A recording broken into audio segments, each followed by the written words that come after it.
अस्सलाम वालेकुम दोस्तों, welcome back to my YouTube channel. आज हमारा टॉपिक है इंडिफरेंस कर्व।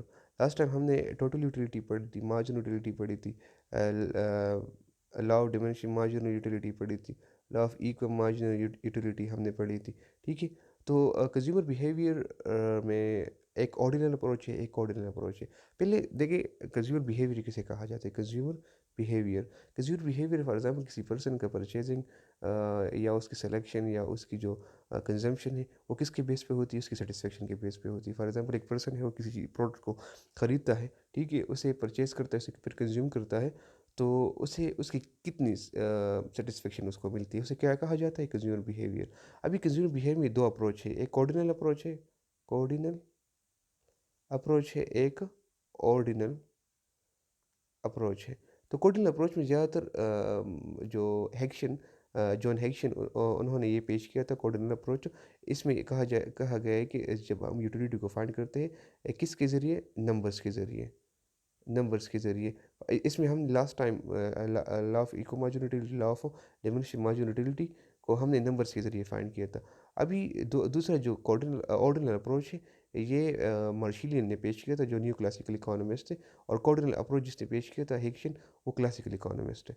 तो न्यू क्लासिकल इकोनॉमिस्ट मार्शिलियन ने कहा था कि नहीं, यूटिलिटी हम नंबर्स के ज़रिए फाइंड नहीं कर सकते, बल्कि हम रैंक्स के ज़रिए फाइंड करेंगे। For example first, second, third, लोगों की प्रेफरेंसेस क्या है। फर्स्ट प्रेफरेंस पे कोई पर्सन किसी चीज़ को सेलेक्ट करता है तो उसे प्रेफरेंसेस देता है। उसको बहुत ज़्यादा पसंद आती है तो फर्स्ट प्रेफरेंस करता है कि अगर थोड़ा कम पसंद आती है तो उसे सेकंड प्रेफरेंस पे करता है। अगर थर्ड पे आती है तो उसे थर्ड प्रेफरेंस पे करता है। तो ये इंडिफरेंस कर का जो टॉपिक है वो हम किस में पढ़ते हैं, वो इंडिफरेंस कर में पढ़ते हैं। अभी जाके इसकी डेफिनेशंस करते हैं, उसको एक्सप्लेन करते हैं कि क्या चीज़ है। हम इसमें डेफिनेशंस पढ़ेंगे इंडिफरेंस कर्व में।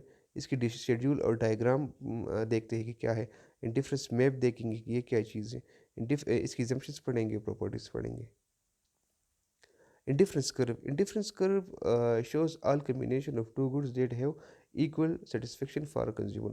फॉर एग्जांपल अभी एक पर्सन है, वो दो चीज़ों को कंज्यूम कर रहा है, तो दोनों में ही उसको इक्वल सेटिस्फेक्शन मिलेगी। अभी हम इसे डायग्राम के ज़रिए करते हैं कि ये कैसे मुमकिन है कि दो चीज़ों को परचेज करने के बाद दोनों में ही उसको इक्वल सेटिस्फेक्शन मिलती है। फॉर एग्जांपल एक पर्सन है, वो कॉम्बिनेशन ए को परचेज़ करता है। फॉर एग्जांपल वो गुड एक्स को, फॉर एग्जांपल इधर एप्पल है, एप्पल्स है, इधर ऑरेंज है, ठीक है। तो वो क्या करता है, गुड एक्स पे एक एप्पल को ख़रीदता है और 15 ऑरेंज को ख़रीदता है कॉम्बिनेशन ए में। तो क्या होता है इसमें, इसको बोथ है में ही इक्वल सेटिस्फेक्शन मिलती है। अभी वो क्या करता है, कॉम्बिनेशन बी में आता है। कॉम्बिनेशन बी में वो 2 एप्पल्स को और 10 ऑरेंज को ख़रीदता है, उसे परचेज़ करता है, उसे कंज़्यूम करता है, तो उसको यहाँ भी इक्वल सैटिस्फैक्शन मिलेगी। अभी सी में कॉम्बिनेशन में आता है तो 3 एप्पल्स और 7 ऑरेंज, इसमें भी उसको इक्वल सैटिस्फैक्शन मिलेगी। इसी तरह डी में और ई में, सब में इसको इक्वल सैटिस्फैक्शन मिलेगी। तो इसका मतलब है कि two commodities, the combination of two commodities और goods which give equal satisfaction to the consumer. ठीक है। अब ये इंडिफरेंस कर्व है हमारे साथ बना हुआ है।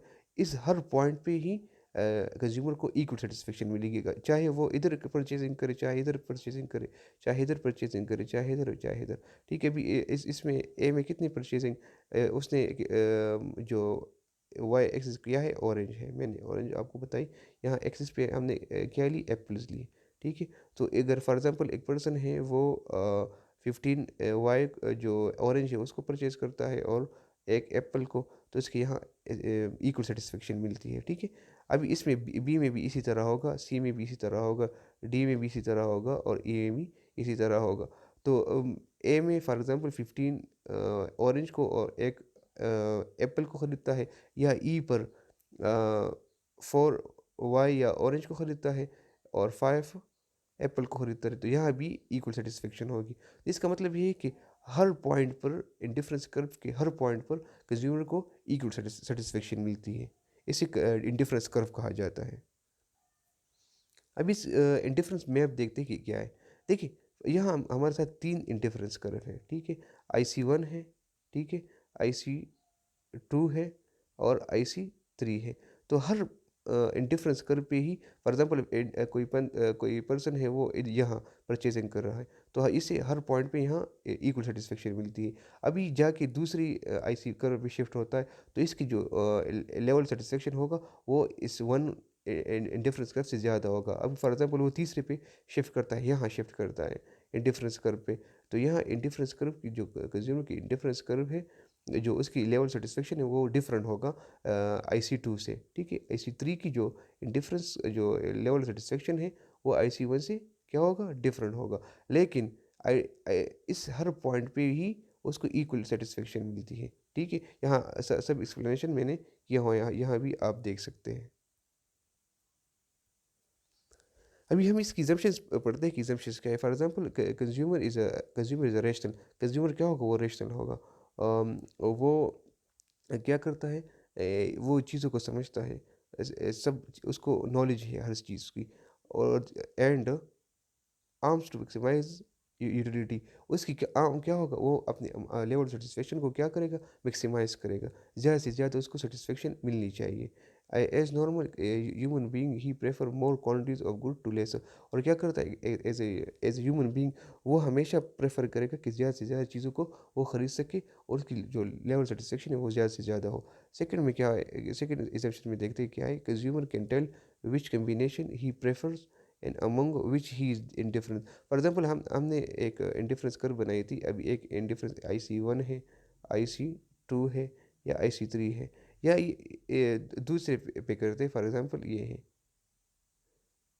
IC इंडिफरेंस कर्व है। अभी यहाँ एक पर्सन कंजम्पशन कर रहा है, या यहाँ पर कंजम्पशन कर रहा है, या कम्बिनेशन सी इसी पे कम्बिनेशन ए है, बी है, सी है या डी है, इस सब पे क्या कर रहा है, इस पे परचेजिंग कर रहा है, तो हर पॉइंट पे उसको क्या मिलेगी, यहाँ यहाँ उसको इक्वल सैटिस्फैक्शन मिलेगी। तो अभी फॉर एग्जांपल वो प्रेफर करता है बी को, बी में 15 एक्स है, वाई है, और 2 क्या है, वो एक्स है, ठीक है? 15 वाई है और 2 एक्स है, फॉर एग्जांपल वो इसको प्रेफर करता है। तो उसने क्या किया है, ए को इंडिफरेंस किया है, यानी इसको इग्नोर किया है। अभी फॉर एग्जांपल ये बी से सी पर परचेजिंग करता है, तो वो बी को इग्नोर करेगा, सी पे आएगा। फिर डी पे अगर वो परचेजिंग करता है, तो वो सी को, बी को और ए को इग्नोर करके डी पे परचेजिंग करेगा। तो इसका क्या मतलब है कि वो एक को प्रेफर करेगा और दूसरे को इग्नोर करेगा या उसे यील्ड करेगा। अभी इसकी प्रॉपर्टीज़ पढ़ते हैं कि प्रॉपर्टीज़ क्या-क्या हो सकती है। अभी देखिए दे स्लोप डाउनवर्ड, इंडिफरेंस कर्व हमेशा क्या होगा, डाउनवर्ड, उसका जो शेप होगा वो डाउनवर्ड होगा। They they are convex to origin, convex to origin का मतलब ये है कि इसकी गैप यहाँ भी इक्वल होगी, यहाँ भी इक्वल होगी। ना ये यहीं से यानी एक्स को यहाँ से इंटरसेक्ट करेगा इंडिफरेंस कर्व, ना ये वाई को इंटरसेक्ट करेगा, ठीक है? इसका मतलब ये है। थर्ड क्या है, they do not intersect each other. अभी फॉर एग्जांपल यहाँ 2-3 इंडिफरेंस कर्व है। अभी इंडिफरेंस कर्व 1 है, इंडिफरेंस कर्व 2 है, IC3 है। तो ये एक दूसरे को कभी भी इंटरसेक्ट नहीं करेगा। फॉर एग्जांपल ये इसको इंटरसेक्ट नहीं करेगी, ये इसको नहीं करेगी। ये इक्वली ही क्या होगा, शिफ्ट भी इक्वली होगा, इक्वली गैप में होगा, और इसकी जो मूवमेंट है वो भी डाउनवर्ड होगी, ठीक है? ये सब की प्रॉपर्टीज़ थी।